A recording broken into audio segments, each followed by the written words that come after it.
hot, steamy, porky goodness Baozi buns, and here's how to make them. So for the Baozi buns, first you're gonna start out by measuring out 250 gram of flour. If you wanna go for the full recipe, that's gonna make you around, I think, 12 buns. You would maybe go for more flour, so you could even go for half a kilo, 500 gram. That's what I normally do, but because I am trying to come back to my diet after tomorrow, I'm gonna make less, so this is gonna be a smaller portion. So measure out 250, I got a little bit too much here. 250 grams of flour. Perfect, all right, that works. Once you got that, I'm using my Kenwood kneading machine, but you don't need a machine yourself. It's just, I do a lot of baking and I do a lot of bread making and all that kind of stuff. So I would be using this quite often. I have my little list of stuff I need, just in case I forget it. This is my first video, so anyways, and then for the water, so generally whenever you're making any kind of bread, pizza or anything like that, you would be looking at adding for the half the amount that you're putting in flour. So if I'm putting, say, 500 gram of flour, you are looking to add at least 250 gram of water. So that is the general consensus whenever you're making bread of any sort. So since we have added 250 gram of flour to this one, we're gonna measure out 125 gram of water. And that's again a little bit too much. Let me just eyeball it. Perfect, all right. So we are gonna bring this over the heat. Do not boil it. Like, don't even let it get hot. You literally you want to be able to put your finger into the water and you want it to feel lukewarm. So that's what we're gonna do. And before we boil it, you can measure out your yeast. I'm using fresh yeast here. Instant yeast would do, but I would recommend getting fresh yeast, and you can get that in most Polish shops around.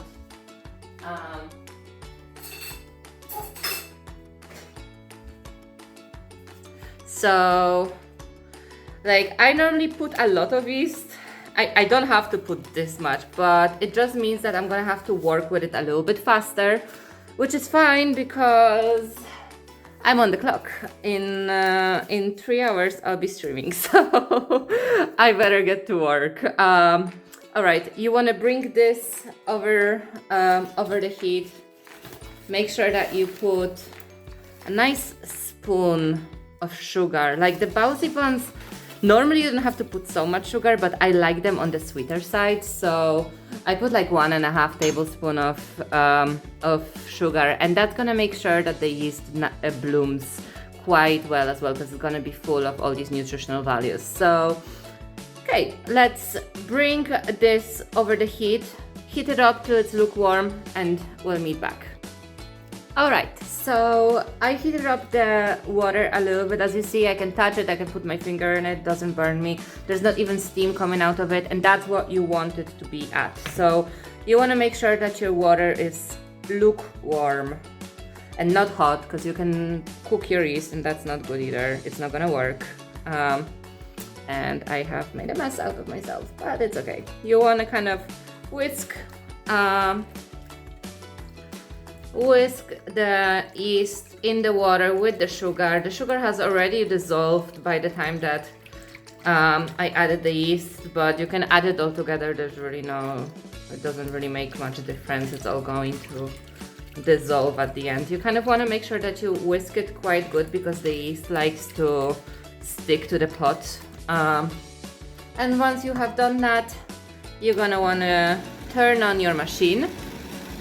I generally go with like number 2 to start with, and you want to add your mixture very slowly so that the the the flour the flour hydrates itself quite thoroughly. So every now and again you just add a little bit here and there, just like so, making sure that the flour hydrates itself. You can also do it by hand, by the way. There's like, you don't need this machine. I'm just choosing comfort today because I don't have too much time. And you do it like so. Add it bit by bit, small little amounts, and then you can add the rest. I like to put the top in and increase the speed to like number 3 if you're using a similar one. And it's going to feel like it's a little too dry.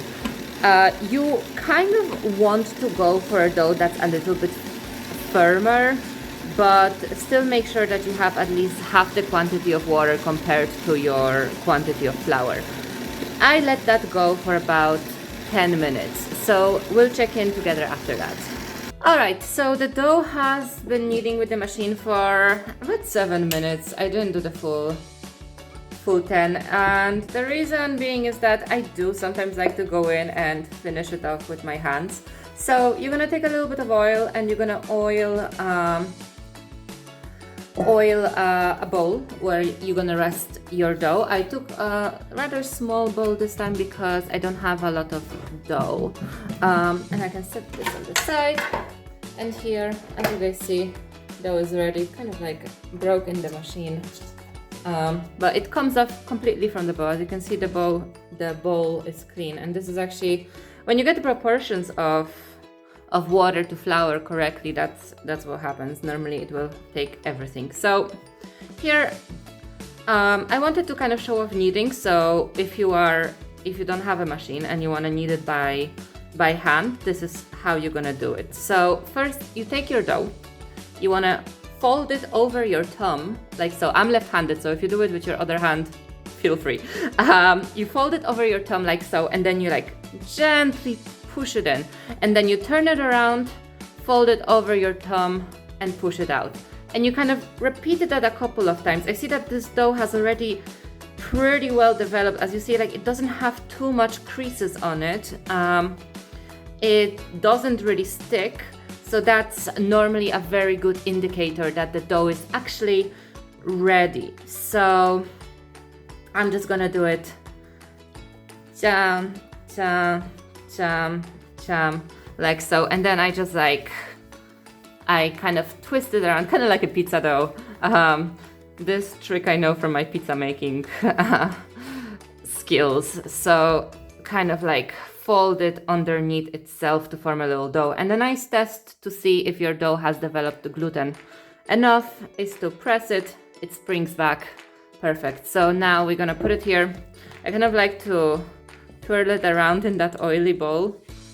And perfect. We are gonna take it and leave it. I've put a lot of yeast, and if you put the same amount of yeast like me, then then you should have it ready in less than an hour, to be honest. But in the meantime, we are gonna make our other dumplings. So let's do that. All right, so here we are with the meat. I just bought the 800 gram minced pork from Tesco's, and I'm gonna use all of this between all the dumplings and the soup. So the first thing that you kind of want to start out with is to divide this meat in half. So you want to have 400 grams for the dumpling fillings, for both of the dumpling types. Obviously increase it according to how many you want to make. And let's talk about the mixer. So I'm so lazy these days. I like to use my mixer to mix the meat as well. So whereas I've used the dough hook for making the Baozi bun dough, I'm gonna use this, like, I don't know, it's not a beater, it's not a whisk, it's this extension. If you have a similar one, use that one. You can also mix it by hand, and I kind of show you a little trick to do it by hand as well. But I'm gonna be using this little extension for my Kenwood. So let's just divide the meat and get the mixer ready. Alright, so we divided a meat. I literally didn't even weigh it. I just cut it in half and that's it. We don't have to be so exact with every single thing that we do. But you want to put your meat in the mixer. We can get rid of that. Now we're gonna take our chicken cubes, chicken stock. I'm using this Knorr stock pots. I really like them. They're really handy. One day I'm intending on making my own, but let's see. All right, so that's done. And now we are gonna take, let me check the quantities. We're gonna take about 6 spoons and we're gonna put it on our meat here. So 1, 2, 3, 4, 5, 6. Let's start with that. We might put a little bit more afterwards, but this stock we're gonna use it for our soup as well. And now you wanna take 2 eggs and break them into our meat mixture as well. So these eggs are really breaky. Next we're gonna take our green onions and we're gonna finely chop that. So let's do that. Alright, now that that's done, you want to take half of your onions. Make sure that you have both the white and the green parts. And you wanna save it on the side. We're gonna use it to garnish the soup afterwards. Alright, perfect. So let's put that here. And let's get the rest, throw it in our meat mixture. All right, done. Now you want to take a little bit of ginger and just peel it. And I'm going to show you a nice little trick for peeling ginger now. So you can take a spoon and peel it like so. There it goes, you see? So just do that until all of your ginger is peeled. Alright, now you want to take your ginger and chop it real fine. I'm probably just gonna use it about half of it, like so, and leave this on the side. Alright, so you wanna dump your ginger in the mix, and next I'm gonna take a little bit of Shaoxing wine. This is kind of optional. You don't have to put it in if you can't find it. You can use like literally a teaspoon of rice wine vinegar as well. It's fine. Or mirin is good. I just find that I actually like to put 2 spoons. Why not? We're boozing tonight, so. And this is also optional, but I like the little hint of flavor, and I just have the very end of my oyster sauce, so I'm just gonna dump it in here. It's about a tablespoon. Every time I make those fillings, it's like a creation of its own. Like if I have stuff in my pantry that I want to use, I just dump them in. Next, you want to put in your soy sauce. Like this, I'm doing by the eye. I just like, that seems good. Okay, that much goes in. And a little bit of sesame oil as well into the mix. There you go. I like a good bit of sesame oil. So next you want to take your corn flour, and we are gonna let's just dry our spoon, and we are gonna put 4 spoons like so. 3. All right, like this. All right.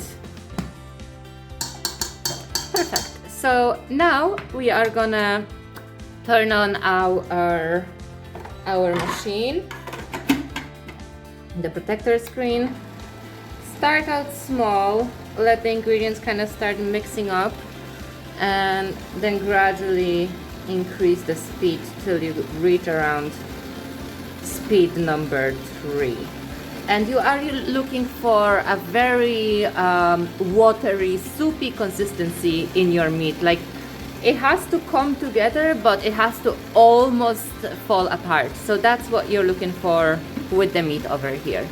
Let that go for a couple of minutes until it's all very well combined, and we are gonna meet after that. Alright, so now that the meat has been thoroughly mixed up, I'm gonna remove the screen and just make sure that you get all of it into the bowl. Sometimes the paddle likes to keep some of the meat. It's not exactly gracious, it's not exactly mindful, and it's not exactly demure. We are digging in pork guts, but what can you do? They are delicious. So this is the consistency that I'm looking for. And here, if you are mixing this by hand, you kind of would be doing something similar to if you were treating the meat as if it was a dough.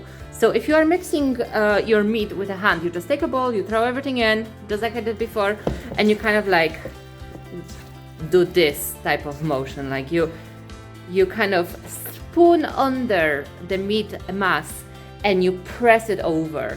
And that's how it goes. There you go. You kind of like mix it around, and this is the consistency that you're looking for. So this is what we are going to use for both of our fillings, for both the gyoza and for our Baozi buns. I'm hoping we have enough, but yes, we are not making a crazy amount of dumplings today. All right, so I've let this grow in the time I was doing everything else, and you can do that too. It's a nice way to kind of coordinate your cooking so that if you have dough to grow, it can grow nice and strong. Look how it doubled in size. We're gonna punch it in, take it out, and work it a little bit more. It's a little bit slimy from the oil, so yeah, just work it until the oil gets absorbed. Looking back, I should have just put a little less oil. But you live and you learn. That's what cooking is all about. It's a continuous learning process.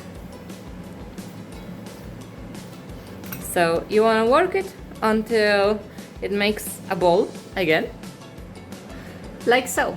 And now get your bamboo steamer ready. You can use regular steamer as well. I just invested in those because I love my Baozi buns. I make them pretty much every time I have a cheat day. I make Baozi buns. It's my thing. I just love those steamed pork buns. They are the best. You want to separate your dough into 4 parts, just like we did with the gyoza wrappers, and you just want to make little balls like that. You can kind of like fold them on their own a little bit. You don't have to be too crazy about working it too much. You just want to have 4 bowls of dough. So that's what we're going for. All right, here we are. So you're gonna wanna flour your surface, get one of your bowls, and we are gonna roll it out. This time we are not rolling it out paper thin, so keep that in mind. The dough is a yeasted dough, so it might be a little bit more springy than the other one. Means that you will be rolling it out and it will try to spring back into place. Especially I rolled my dough because I had an excess of oil in it, so you just want to roll it out like so until you reach the desired thickness. Here is your desired thickness. So it's not exactly paper thin, but it's not super thick either. And I'm gonna use this cutter. I've used the other ones. Can I get it?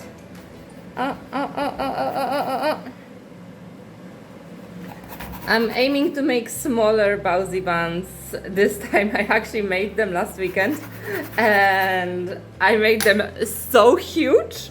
They literally were trying to come out of the bamboo steamer. So I'm aiming for a smaller Baozi bun this time around. And same story, you want to cut out your shape and save your dough to then combine all of the remaining dough and until you have all the wrappers. So I'll see you back in a minute. Alright, so I actually got a lot more than I expected. I made them about this thick, so like reasonably so. I will kind of like stretch them up a little bit though, and you want to kind of do the same thing we did with the dumplings, when you want the outside to be thinner. Oh, it's traveling, this one. The outside of the wrapper to be thinner than the inside, like so. Alright, so we take our dumpling, we load it up with filling, like so, and we are going to bring the dough forward. And this is like, I'm very bad at this, so I normally like pinch them in. It's not cooperating. Okay.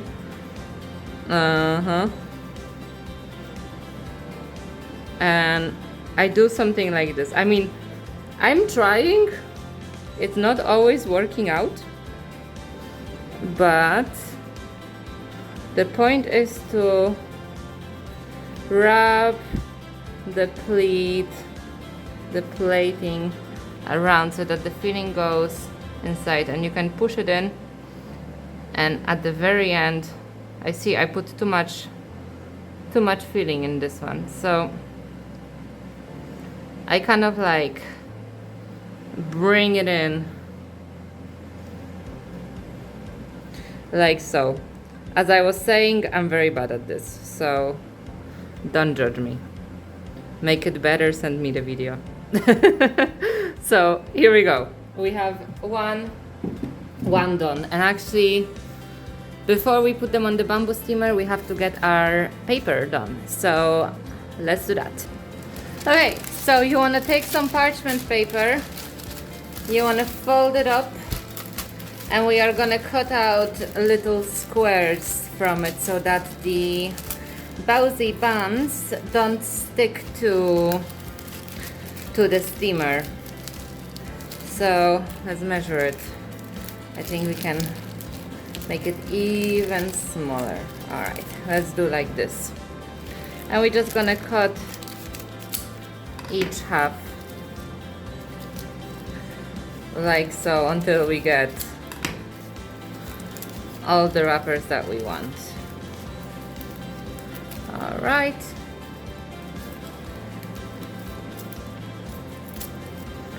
Like so. The more I need, the more I'll make. But basically, you want to put it in here. It's okay if it's coming apart a little bit. There you go. And then we're gonna put it into our bamboo steamer. We don't want to overcrowd them because they will expand a lot. So just bear that in mind, that they need a good amount of space. So let's make them all and check back in. Alright, I feel like I have to redeem myself, so I'm gonna show you one more time the plating. So I go like this. Again, I'm left-handed. I know different people do it differently, but for me this way makes sense. So I kind of like pull a little bit of dough and pinch it on top of itself, like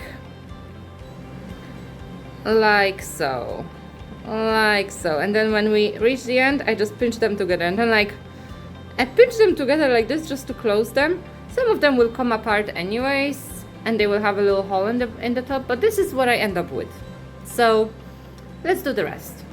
All right, so here we go. I have made a lot of steam buns. They're on the smaller side, but I feel like I've made them way too large the last time, so I'm gonna try to make them mini this time, like so.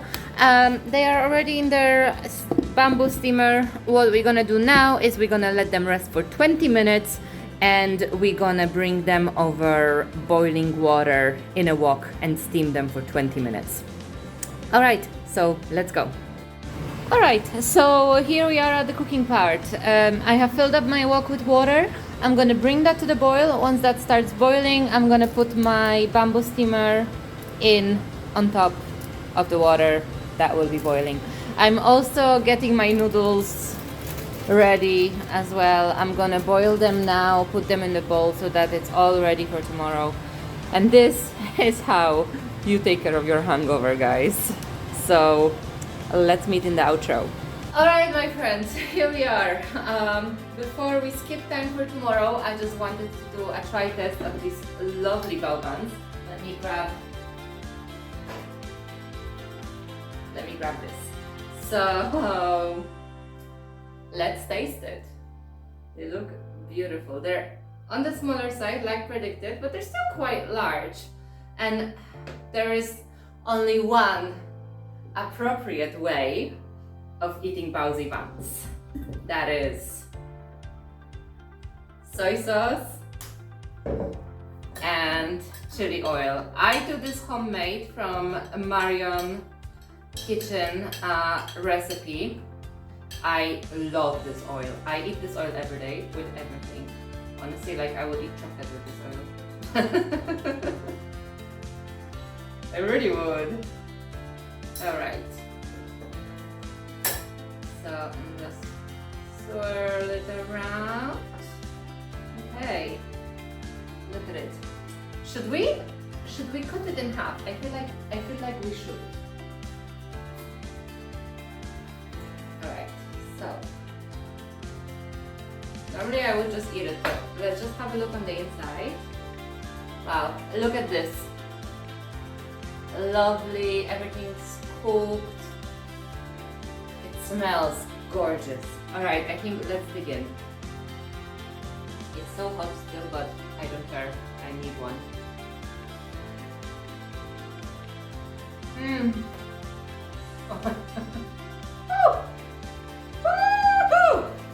Wow. This is not food, guys. This is poetry. I love this.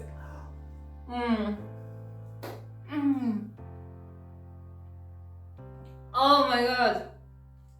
Yes. Yes, yes, yes, yes, yes. Okay, I'm gonna finish it.